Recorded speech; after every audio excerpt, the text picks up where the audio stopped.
Hello and welcome to the Happy Families podcast. A quick heads up, while not explicit, the content of today's podcast does touch on things that are sexual in nature. That means that if you're listening with younger kids, you might want to press pause, find something else for them to listen to and come back to this one a little bit later. Just a heads up, the content of today's podcast, while not explicit, does include some discussion of things that are slightly sexual in nature. Okay, so what do you do when your 11-year-old daughter announces that she's a lesbian at the same time that 5 of her friends have all announced that they are? It's all happening in the same month. A listener sent us a voice note and asked if we could please discuss something that schools won't talk about and most parents are too afraid to mention. Girls, pornography, and the mass confusion happening right now around sexual identity. If you've noticed this pattern, if you've felt a knot in your stomach watching it unfold and thinking they're too young, do they really know what they're doing? Why is it all happening to so many of them at once rather than just one here and one there? If you've wondered whether you're the only one seeing it, you're not alone, and we will talk about it. Stay with us. Every Tuesday on the Happy Families podcast, we answer your tricky questions, and today it's a doozy. Oh my goodness, what do you do when your 11-year-old tells you that she's identifying as a lesbian? Hello and welcome to the Happy Families podcast, real parenting solutions every day. This is Australia's most downloaded parenting podcast. We are Justin and Kylie Coulson. Tricky questions, we'll answer anything or do our very best to do that sensitively, carefully and appropriately, considering your child's developmental circumstances, your family and everything else that we can, recognising that the answers are general in context. If you'd like to submit a tricky question, we've got a super simple system for you. Just go to happyfamilies.com.au, scroll down to podcasts, click the record button and start talking. Or alternatively, you can send us a voice note, which is exactly what Melissa did when she asked us this. Hi Justin, I'm trying to keep this really short, but it's almost impossible. I just want to talk about girls and pornography. There's so much going on about boys right now, but there's stuff going on at the moment, especially through our school, that's not being talked about. You have so many girls identifying as lesbians or binary. These girls are watching so much same-sex anime on their devices that they are having normal body reactions to seeing sexual content. It is normal for a woman to have a sensation or a bodily reaction to same-sex pornography. But because we've got mature brains and adults, we know that we're not. So it is happening a lot. I don't think it's talked about. The link between girls watching female pornography, especially in anime, and then them being confused with their own identity, which is then causing anxiety, depression, self-harming. It's happening so much. And I honestly, personally know about probably 11 girls that were at 10, 11-year-olds saying that they were lesbians. I think it needs to be talked about more. I hope all this makes sense. Thanks. Okay, Kylie, there's a lot there to unpack, and I want to make this as helpful as I possibly can because it's clear that there's a lot of emotion as well. Is there anything that jumps out at you straight away?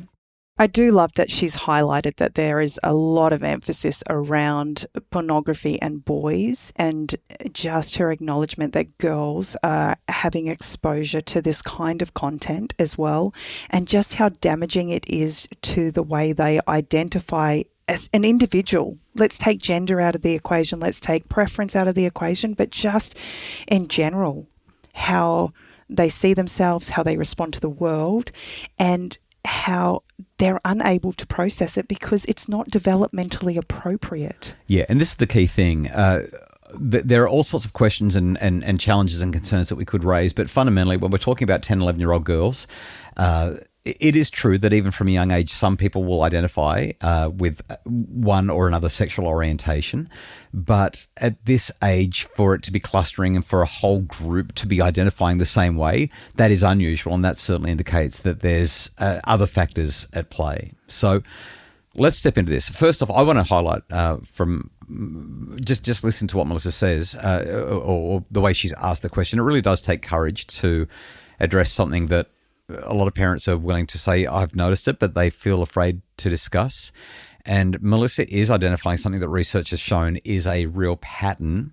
And therefore, while we live in a pluralistic society and a society that is very accepting and tolerant, well, generally speaking, at this age, I think that some concern for these young girls is both evident in Melissa's voice note, but also justified. So what's actually happening? Melissa's touched on something that deserves, I think, really plain speech, and that is the difference between a physiological response and a person's actual sexual orientation. This is really hard. I just, as a red-blooded male, as a completely as heterosexual as you can get kind of guy, I was shocked. I was absolutely stunned when I was doing my psychology degree and the topic of pornography and pornography research came up, and we were shown evidence that young men who identify as heterosexual experience higher levels of arousal when they see homosexual pornography than if they see heterosexual pornography. And so that physiological response is not a reflection of sexual orientation. It's just that when you encounter highly sexualized content, what that does is it gives you an experience. And if it's content that you're not used to seeing, whether you like it or not, it creates a stronger physiological response. And so when you've got 10 and 11-year-old girls who are being exposed to, whether it's intentional or unintentional, explicit content, or whether they're just watching anime and manga that romanticizes quite a lot of female same-sex relationships. And when girls are seeing this highly sexualized content, they don't have the developmental maturity, they don't have the sexual maturity to contextualize what they're experiencing. I think one of the most important things we can do to help our children navigate the space, whether they're boys or girls, is helping them to understand how their body responds. Yeah, that's exactly right. Like, this is a physiological response. As an 11-year-old, there is no orientation because they're not developmentally ready for that. When I was writing my boys' book, I know we're talking about girls here, but it's the same for boys or girls. Average age of exposure to pornography, we think somewhere around about the age of 11. First kiss, usually somewhere around 14 or 15. So kids are seeing explicit content, or they're seeing representations of what could be explicit through manga and anime 3-4 years before they're having their first sexual contact. And like I said, there are some people who will say that in their bones they just knew that they were either hetero or homosexual from a young age. I mean, the reality is, statistically speaking, the overwhelming majority of kids are heterosexual. But there are some people who will say, even when I was a kid, I knew that I was gay, for example. But when we are being exposed to this, it can create this physiological response. When our kids are exposed to it, it creates a physiological response that may cause them to question their identity when they're simply having a physiological response. And that's the key thing that I want to get across here.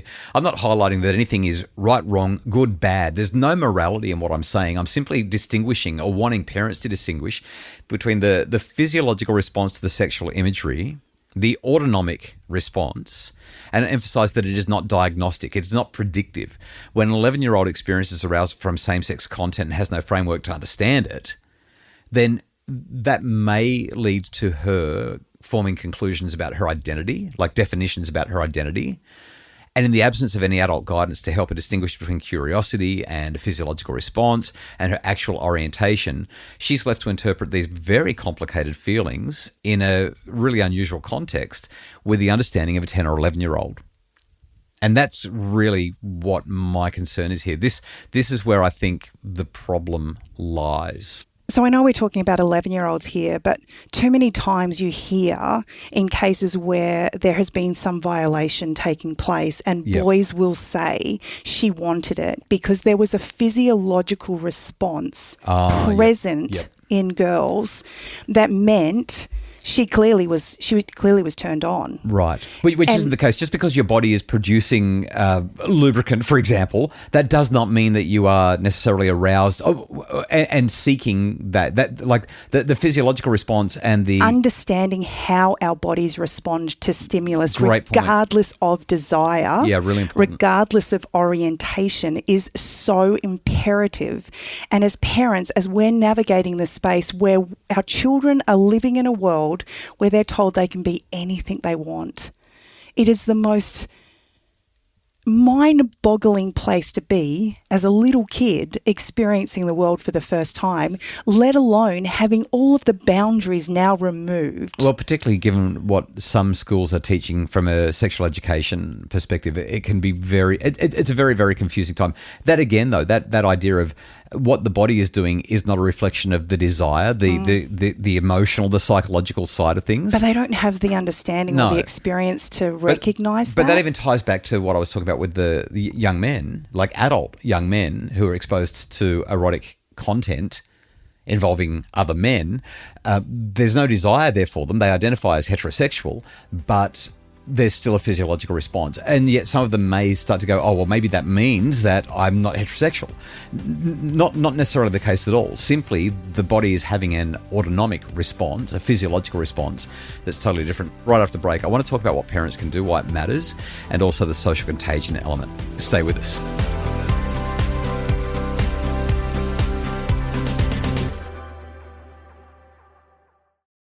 Okay, this is the Happy Families podcast. Pretty tough topic today. A lot to get through in just a couple of minutes to do it. I want to talk about the social contagion element of Melissa's question.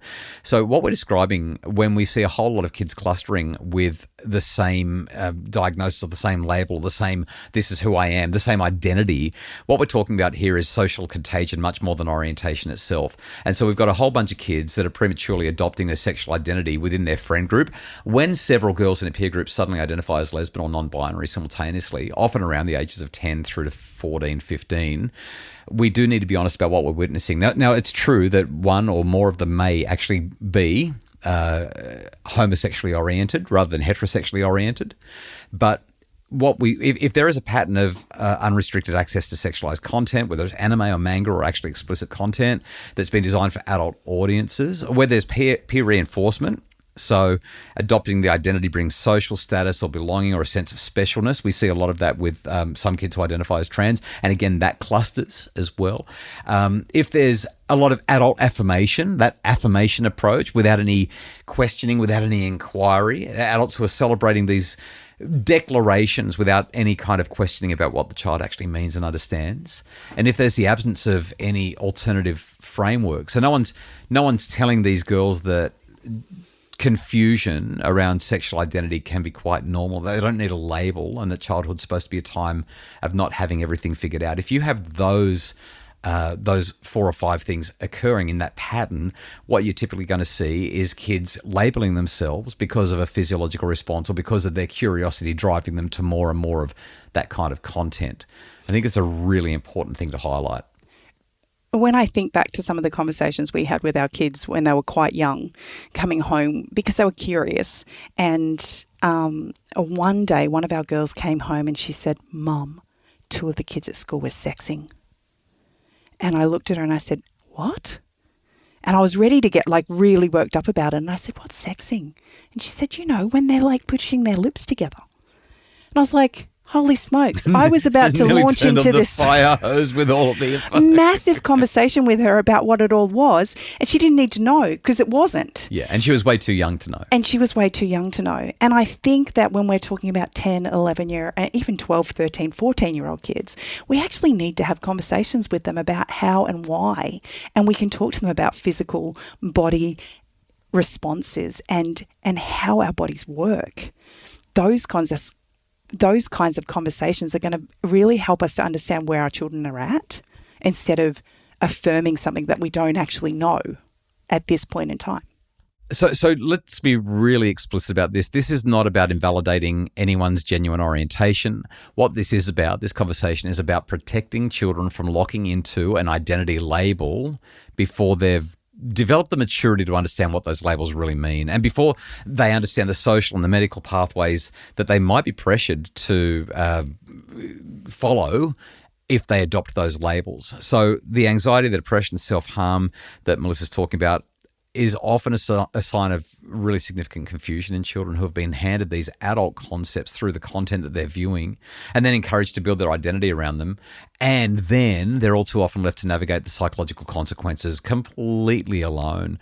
And we are watching mainly girls. It doesn't happen so much with boys. We're mainly watching girls disappear into identity confusion at precisely an age where they should be developing confidence in who they are as people, rather than these little fragments of, I think I'm this because I'm going to take this sexual label and apply it to myself.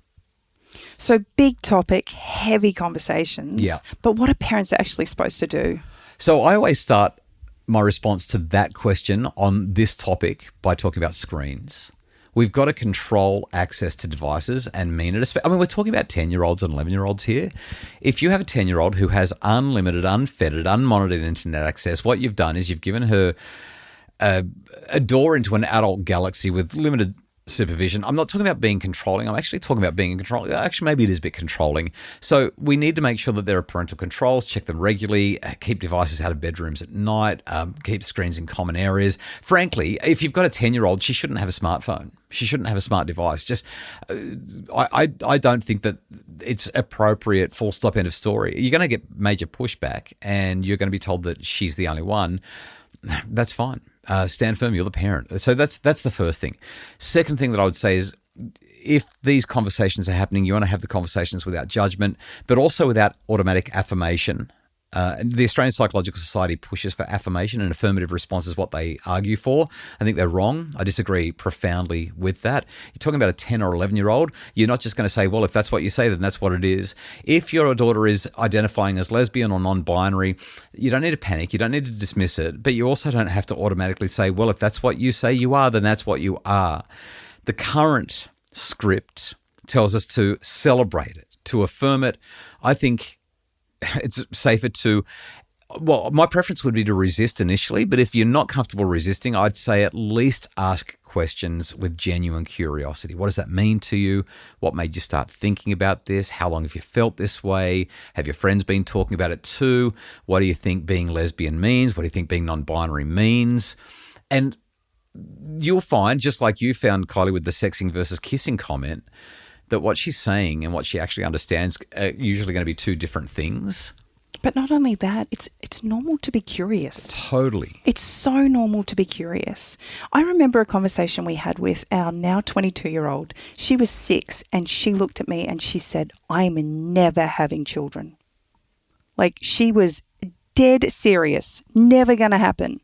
Well, we're now 22, we've had some life experience, and she's looking forward to being a mum. Yeah. But if she'd made a permanent not decision... anytime soon, I might quickly add. Not anytime soon. There are no plans in the works. But if she'd made a permanent decision as a 6-year-old to ensure that she didn't ever go down that road, she would never have the opportunity to mature and understand and experience life in a different way from a different viewpoint. Everyone gets that too, though. Like a 6-year-old, of course. But once they get to 12, 13, 14, people start saying, oh, no, they can decide. No, they can't. They can't drive. They can't drink alcohol. They can't modify their bodies. They're not adults for a reason. Yeah, that's right. Okay, we've got to, I want to run through a couple more really quickly, and our time is up. So teach the difference between feelings and identity. What do I mean by that? I mean, help her understand that the physical responses that she's happening, the attraction, the confusion, that comes and goes, especially during puberty. This is a time where that happens.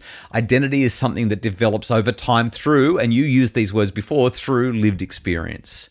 It's not something that you rush into at 11 based on a bodily reaction to anime or manga. It's interesting to me, though, like when I was growing up, that normal curiosity was there, right? And if a girl, and everybody said, oh, that's normal to be curious. No, but if a girl kissed a girl because she was curious, it wasn't a knee-jerk jump reaction, she must be a lesbian. It was she kissed a girl because she was curious. Right. But now we're at this point where we have all of these children confused and trying to work out who they are in a world that they're not ready to live in. So I'd be saying normalise not knowing, normalise waiting, normalise the idea that childhood and adolescence are supposed to be periods of exploration without permanent declarations of identity.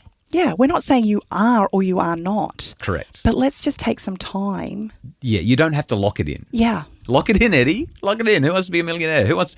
I could say something else, but I'm going to move on. There are two more that I want to highlight. I think that we've really got to watch for peer influence and address it directly. So if there's a whole bunch of friends that are adopting similar identities simultaneously, that is a red flag and we need to address it. So, I mean, it's social pressure. It's not organically discovering who I am. This is social pressure. Wearing a costume of authenticity and celebration. Here's a script. Gently explore it like this. I've noticed several of your friends have started identifying as lesbian or non-binary at about the same time as you. Why do you think that is? What's going on with that? Do you feel like you'd fit in less if you didn't identify that way? Okay, so there's a script around that can be helpful because sometimes just naming the pattern is enough to help her to see it. And if you discover that her not being straight is a form of social currency in the peer group, then it's time to have bigger discussions, diversify the social circle, find different friends, or at least have conversations about what's actually going on in the peer group. Here's the last one that I want to highlight. We need to limit exposure and be honest about why. So what do I mean by that? Say something like this. You're not ready for sexual content yet. And it's not because there's anything wrong with you. It's because your brain's still developing. And this is material that's been put together to affect adults in certain ways. And if you encounter it now, it's going to create confusion that you are just not equipped to handle. When you're older, you'll have the maturity and the context to make sense of things that are just going to mess with your head right now. And you can even encourage, I don't want you to look at it when you're older either, but at least when you're older, you'll have a much greater sense of who you are. And then you've got to enforce it. Check the browser history, monitor the apps, know what she's watching. If you discover that she's been accessing pornography or highly sexualized content through anime or manga, you've got to address it immediately. You're not getting her in trouble. You're not stealing devices away. Well, maybe you are eventually, but certainly with clarity about why it's harmful and what the consequences should be. So they're kind of my big ideas, Kylie. Ultimately, as a parent, you've got to set boundaries, especially with kids that are 10 or 11, but even 12, 13, 14, 15. The patterns exist. Lots of parents are identifying it. I can't tell you how many parents have sidled up to me after a presentation and whispered, what's going on with this? And then they've highlighted these kinds of issues that Melissa's brought up. She sort of said the bit that you're not supposed to say out loud.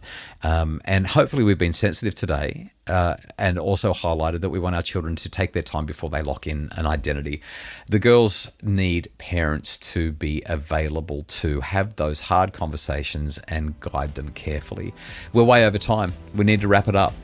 The Happy Families podcast is produced by Justin Rulon from Bridge Media. Mim Hammonds provides additional research, admin, and other support. If you've got a tricky question, hit us with it. Send us a voice note to podcast@happyfamilies.com.au or jump onto happyfamilies.com.au. Scroll down to where it says podcasts, press record, and start talking. Another tricky question next week on the Happy Families podcast. Tomorrow, an interview with Jackie Nessie from the Techno Sapiens Substack, my brand new favorite Substack, as we talk about kids, tech, and more on the Happy Families podcast.